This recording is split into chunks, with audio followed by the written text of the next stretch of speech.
नहीं, वो कर्म से। उन्होंने कहा यदि आपका मन चंगा है तो कठौती में, जातों में, समुदायों में हमको बांट के हमको तोड़ा गया, तब ऐसे पुरुष का जन्म हुआ। उन कुरीतियों के बीच, उन अंधविश्वास के बीच कौन जन्म लिए? संत शिरोमणि रविदास। नारियों की पूजा होती है, वहां देवता वास करते हैं। ये हमारी संस्कृति की बहुत प्रधानता थी। आप कहीं भी देखेंगे, जब उस समय में आप सुनेंगे कि किसी भी राज्य का नाम उस घर की बेटी के नाम से होता था।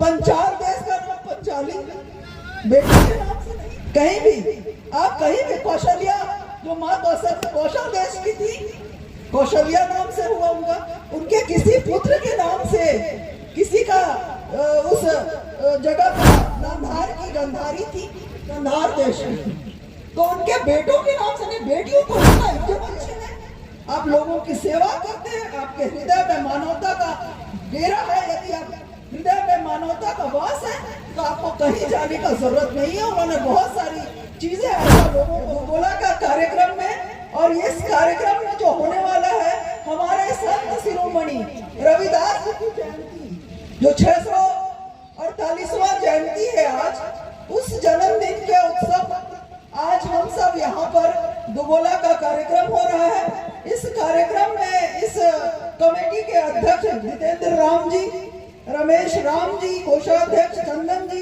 तथा कार्यक्रम के तमाम सभी सदस्य और पदाधिकारी जो इस तरह का कार्य यहाँ पे करवा रहे हैं। बहुत सुंदर कार्यक्रम है और आप सब इस कार्यक्रम का आनंद लें। और मैं कहना चाहूंगी कि जयंती जो हम सब यहाँ बाबा भीमराव अंबेडकर की, चाहे अपने संत शिरोमणि रविदास जी की मनाते हैं, उसका कारण यही है, हर साल हम उनके गुणों को, जो उन्होंने अपने समय पर इतना सुंदर 15वीं शताब्दी में वो संत जो बात बोल गए, आज भी वो हमारे जीवन में वो चरितार्थ होते हैं। आज भी उनको जीवन में जो उन्होंने बता दिया, जीवन की सत्यता जो उन्होंने बताई कि कोई भी व्यक्ति जो है वो कर्म से बड़ा होता है। जो कर्म है उससे बड़ा होता है। जिस घर में पैदा हुआ है या जिस जाति धर्म का है, इससे वो बड़ा नहीं होता है। उनके जो कर्म है, इसीलिए आज भी इतने सालों बाद हम उनके बताए रास्ते पे चलने का काम करते हैं। उन्होंने जो बताया, जो हम आडंबर में जी रहे थे, आज हमारा देश जो था उसे सोने की चिड़िया बोला जाता था, क्योंकि देश समृद्ध था। एक ही पाठशाला में सभी तरह के बच्चे पढ़ते थे।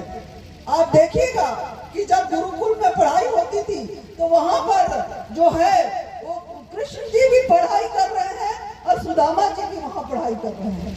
उनके लिए कोई अलग शिक्षा की व्यवस्था नहीं थी। चाहे राजघराने का हो, चाहे सामाजिक को, राजा प्रजा का बच्चा हो, बढ़ाई का बच्चा हो, कुमार का बच्चा हो, किसी का भी बच्चा हो, सब एक ही तरह के गुरुकुल में पढ़ाई करते थे। पर आज हमें किसी षड्यंत्र के तहत, इसको हम षड्यंत्र बोलेंगे, इस षड्यंत्र के तहत, क्योंकि ये तो इतना पावरफुल देश बना हुआ है कि लोग कहते हैं कि वादी भारत को कहा जाता है कि गरीब देश था। तो गरीब देश था तो इतने लुटेरे क्यों आए भारत देश में उस जमाने में? यदि वो गरीब देश था तो आप देखिएगा अलेक्जेंडर जो है वो भी भारत में समुद्री यात्रा करके लुटेरा बोला जाता था उसको, अलेक्जेंडर को। वो आए, कितने अफगान के जो आज बोलते हैं अफगानी जो हैं, उन्होंने आके यहाँ राज किया। इसके बाद ब्रिटिश अंग्रेज आके यहाँ राज किए। तो जब कुछ नहीं था तो क्यों आए यहाँ? इसको क्यों आए लूटने? कहते हैं कि यहाँ कुछ भी नहीं, जब कुछ नहीं था तो क्यों आए? उस समय उन्होंने हमारी एकता को, हमारे भाईचारे को, हमारे जो एक दूसरे में मदद करने का जो हमारे गुणों में है, चाहे हम कितने भी पाश्चात्य हो जाए, अंग्रेजी सभ्यता को माने, पर कहीं ना कहीं हमारे अंदर वो डीएनए में वो जिन्स है कि हम आज भी किसी को मदद के लिए, किसी के दुख में शामिल होने के लिए हमेशा तत्पर रहते हैं। उसके लिए हमको कोई नहीं सिखाता है ना? तो हमारे खून में है, वो हमको बांट सकते हैं समाज में, टुकड़ों में, महिला पुरुष में। सबसे पहले तो मैं महिला पुरुष को महिलाएं सशक्त थी हमारे पुराने समय में। आप कभी भी पुराने समय की कोई भी मूर्ति उठा के देखिए, राम सीता बैठे हैं, कोई पर्दा नहीं है, माँ राधा बैठी है, कोई पर्दा नहीं है। कहीं भी राजघराने में महिलाएं जब बगल में बैठ रही है राजा के साथ, तो कोई पर्दा प्रथा नहीं है। और कोई भी हमारे संस्कार में कभी भी किसी भी पूजा का महत्व, बहनों को बताऊं मैं, आज भी यदि हम किसी पूजा पाठ में बैठते हैं तो महिलाओं के बिना, पत्नी के बिना वो पूजा पाठ आपका पूरा नहीं होगा। ये परंपरा थी हमारे देश की।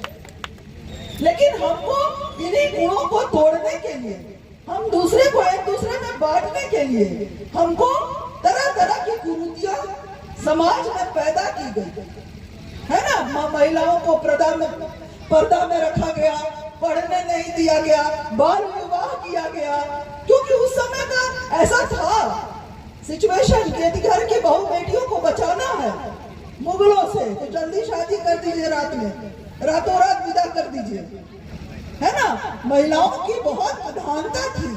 आप कहीं भी देखेंगे, जब उस समय में आप सुनेंगे कि किसी भी राज्य का नाम उस घर की बेटी के नाम से होता था। पंचाल देश का नाम पंचाली बेटे के नाम से नहीं था। कहीं भी आप कहीं भी कौशल्या, जो माँ कौशल देश की थी, कौशल्या नाम से हुआ उनका, उनके किसी पुत्र के नाम से किसी का उस जगह का नाम नहीं रखा जाता था। गंधार की गंधारी थी, दुर्योधन की वाइफ गंधारी गंधार देश में, जहाँ नारियों की पूजा होती है वहाँ देवता वास करते हैं। ये हमारी संस्कृति थी, है ना। यत्र नाती पूजंती तत्र देवता बसंती, वहाँ देवता का वास होता है। तो ये सब को तोड़ा गया, हमारी मानसिकता को तोड़ा गया, हमको कमजोर करने के लिए तोड़ा गया। विभिन्न जातों में, समुदायों में हमको बांट के हमको तोड़ा गया। तब ऐसे पुरुष का जन्म हुआ।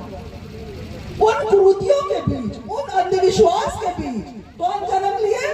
संत शिरोमणि रविदास, जिन्होंने बताया कि आदमी कर्म से बड़ा होगा, जन्म से नहीं, वो कर्म से।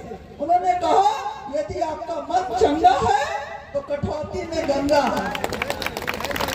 है ना। और आप कितने भी पापी, अभी लोग जा रहे हैं प्रयागराज, ये वो, यदि वो मर्डरर है, यदि वो रेपिस्ट है, तो क्या उसका पाप धुल जाएगा? नहीं धुलेगा। ये सिर्फ मन की बातें हैं, मन की आस्था की बात है। लोग जुड़ना चाहते हैं आस्था के साथ, इसलिए जाते हैं, वरना किसी का पाप कहीं जाने से धुल नहीं सकता। तो उन्होंने उस समय बहुत बड़ी बड़ी बातें बोली, हम सोचने में भी आश्चर्य विस्मित हो जाते हैं। कितनी बड़ी बड़ी बात उन्होंने शिक्षा की दी। उन्होंने कहा कि आप कर्म कीजिए, लोगों की मानवता का सेवा कीजिए। आपको कहीं भी किसी धाम में या कहीं जाके अपने प्रभु के लिए कि हम बहुत आपके ये हैं या पाप होना चाहते हैं, कोई जो आपके कर्म अच्छे हैं, आप लोगों की सेवा करते हैं, आपके हृदय में मानवता का डेरा है, यदि आप हृदय में मानवता का वास है, तो आपको कहीं जाने का जरूरत नहीं है। उन्होंने बहुत सारी चीजें ऐसा लोगों को बताया।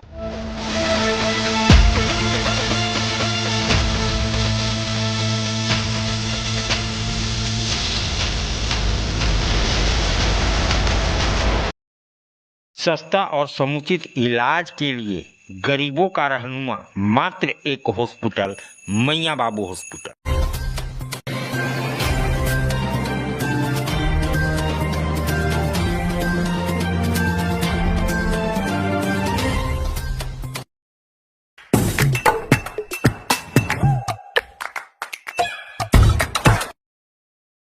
आज आप दिल्ली दरबार आए हैं। दिल्ली दरबार अपने आप में पूरे डाल्टनगंज को समेटने के लिए तैयार है, क्योंकि गांधी उद्यान पार्क में दिल्ली दरबार जब से आया है रौनक बढ़ गई है।